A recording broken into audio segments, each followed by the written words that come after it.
शंखचूड़ का अपने एक बुद्धिमान दूत को शंकर के पास भेजना। दूत तथा शिव की वार्ता। शंकर का संदेश लेकर दूत का वापस शंखचूड़ के पास आना। सनत कुमार बोले, हे व्यास, वहां स्थित होकर उस दानवेंद्र ने अत्यंत बुद्धिमान एक महान दैत्येश्वर को दूत बनाकर शिवजी के समीप भेजा। उस दूत ने वहां जाकर वट वृक्ष के नीचे बैठे हुए करोड़ों सूर्य के समान महातेजस्वी योगासन लगाए हुए ध्यान मुद्रा युक्त मंद मंद मुस्कुराते हुए शुद्ध स्फटिक के समान परमोज्ज्वल ब्रह्म तेज से दीप्यमान त्रिशूल पट्टीश धारण किए हुए व्याघ्र चर्म ओढ़े हुए भक्तों की मृत्यु दूर करने वाले शांत तपस्या का फल देने वाले संपूर्ण संपत्ति प्रदान करने वाले शीघ्र प्रसन्न होने वाले प्रसन्नमुख भक्तों पर अनुग्रह करने वाले विश्व बीज विश्वरूप विश्व को उत्पन्न करने वाले विश्वेश्वर विश्वकर्ता विश्व संहार के कारण कारणों के भी कारण नरक समुद्र से पार उतारने वाले ज्ञानदाता ज्ञान बीज तथा ज्ञान में ही आनंदित रहने वाले तीन नेत्र वाले सनातन उमापति विश्वनाथ को देखा। उस दानवेश्वर के दूत ने रथ से उतरकर कुमार सहित शंकर जी को देखकर सिर झुकाकर प्रणाम किया। उनके बाईं ओर विराजमान भद्रकाली तथा उनके आगे स्थित स्कंद को भी प्रणाम किया। उसके बाद काली, शंकर एवं स्कंद ने लोक रीति से उसे आशीर्वाद दिया। इसके बाद सकल शास्त्रों का ज्ञाता शंखचूड़ का वह दूत हाथ जोड़कर शिव को प्रणाम करके उत्तम वचन कहने लगा। हे महेश्वर, मैं शंखचूड़ का दूत यहाँ आपके पास आया हूँ। आपकी क्या इच्छा है उसे आप कहिए। सनत कुमार बोले, शंखचूड़ के दूत की बात सुनकर प्रसन्नचित्त भगवान महादेव ने उससे कहा, हे महाबुद्धिमान दूत, तुम मेरे सुखदायक वचन को सुनो और विचार करके मेरे वचन को निर्विवाद रूप से उनसे कह देना। समस्त धर्मों के ज्ञाता तथा जगत के निर्माता ब्रह्मा धर्म के भी पिता हैं। उनके पुत्र मरीचि तथा उनके पुत्र कश्यप कहे गए हैं।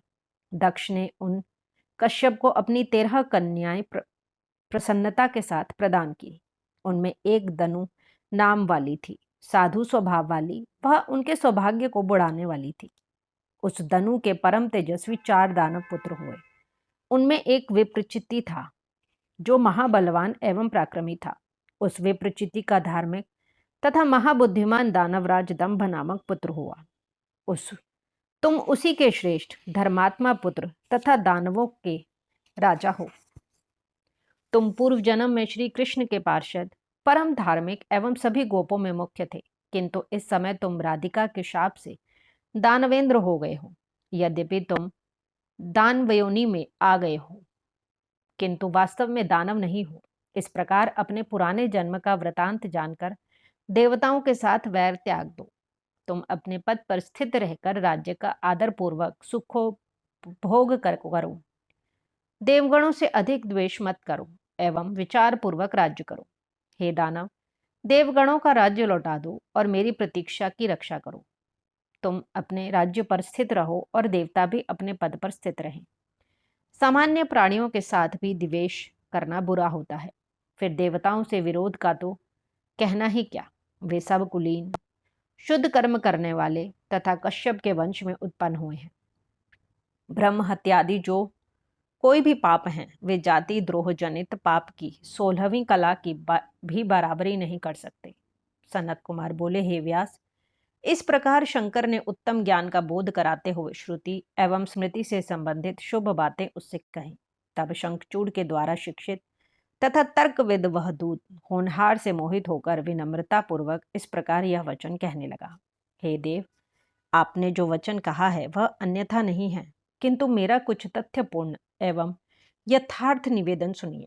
आपने अभी जो कहा है कि जाति द्रोह महापाप है, हे ईश, क्या यह असुरों के लिए ही है, देवों के लिए नहीं? हे प्रभु, इसे बताइए। यदि यह सबके लिए है तो मैं विचार कर आपसे कुछ कह रहा हूँ। आप ही उसका निर्णय कीजिए और मेरा संदेह दूर कीजिए। हे महेश्वर, चक्रधारी विष्णु ने प्रलय के समय समुद्र में दैत्य श्रेष्ठ मधु एवं कैटभ का शिरच्छेद क्यों किया? हे गिरीश, यह तो प्रसिद्ध है कि देवताओं के पक्षधर आपने युद्ध में त्रिपुर को भस्म किया, तो ऐसा आपने क्यों किया? विष्णु ने बलि का सर्वस्व लेकर उसे पाताल लोक में क्यों भेज दिया? सूतल आदि लोक का उद्धार करने के लिए उसके द्वार पर गदा धारण कर क्यों स्थित हैं? इन देवताओं ने भाई सहित हिरण्याक्ष को क्यों मारा और इन्हीं देवताओं ने शुंभादि असुरों को क्यों मारा? पूर्व काल में समुद्र मंथन किए जाने पर देवगणों ने ही अमृत का पान किया। हम सभी को क्लेश प्राप्त हुआ, किंतु इसका अमृतपान रूप फल देवताओं ने भोगा। यह जगत भगवान काल का क्रीड़ा पात्र है। वे जिस समय जिसे ऐश्वर्य प्रदान करते हैं उस समय वह ऐश्वर्यवान हो जाता है। देवताओं एवं दैत्यों का वैर सदा किसी न किसी निमित्त होता आया है। कर्मशः जीत और हार काल के अधीन है। इन दोनों के विरोध में आपका आ जाना निष्फल प्रतीत हो रहा है। यह विरोध तो समान संबंधियों का ही अच्छा लगता है।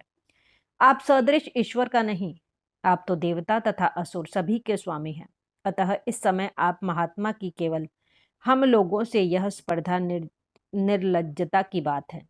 विजय होने पर अधिक कीर्ति तथा पराजय होने पर हानि, ये दोनों ही आपके लिए सर्वथा विपरीत हैं।